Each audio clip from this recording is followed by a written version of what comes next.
नमस्कार दोस्तों, आज हम बात करेंगे एक ऐसी भारतीय लेखिका की जिन्होंने न केवल इतिहास रचा बल्कि भारतीय क्षेत्रीय साहित्य को इंटरनेशनल लेवल पर स्टैब्लिश किया। हम बात कर रहे हैं बानू मुश्ताक की, जिनकी कन्नड़ में लिखी गई कहानियों के कलेक्शन हार्ट लैम्प ने 2025 का प्रेस्टीजियस इंटरनेशनल बुकर प्राइज जीता। यह उपलब्धि न केवल कन्नड़ साहित्य के लिए बल्कि पूरे भारत के लिए गर्व का विषय है।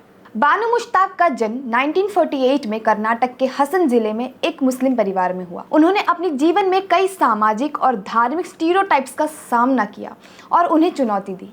एक जर्नलिस्ट, लॉयर और सोशल वर्कर के रूप में उन्होंने महिलाओं के लिए और उनके अधिकारों और सामाजिक न्याय के लिए आवाज़ उठाई। हार्ट लैम्प बानू मुश्ताक की 12 कहानियों का कलेक्शन है जो 1990 से 2023 के बीच लिखी गई थी।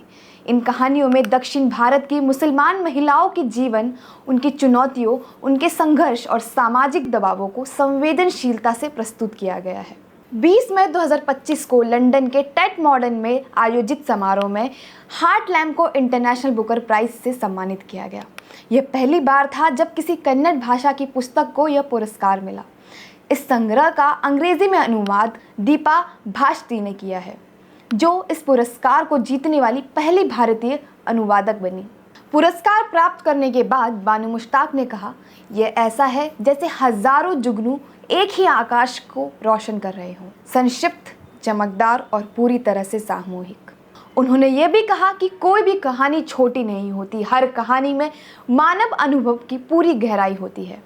बानू मुश्ताक के परिवार ने इस उपलब्धि का जश्न मनाया। बानू ने अपने पति के समर्थन को अपनी सफलता का महत्वपूर्ण हिस्सा बताया।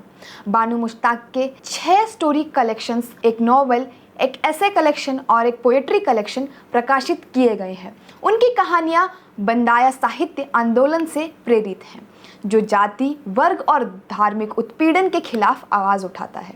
उनकी कहानी करी नगर गालू पर आधारित फिल्म हसीना 2003 में बनी थी।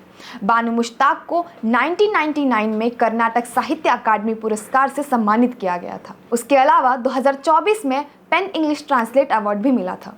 बानू मुश्ताक की सफलता ने यह साबित किया है कि क्षेत्रीय भाषाओं में लिखी गई कहानियां भी वैश्विक मंच पर अपनी पहचान बना सकती हैं। उनकी कहानियां न केवल महिलाओं के संघर्षों को उजागर करती हैं बल्कि समाज के विभिन्न पहलुओं पर भी प्रकाश डालती हैं। मैं खुशी जायसवाल और आप देख रहे हैं नेशनल अलर्ट न्यूज़। धन्यवाद।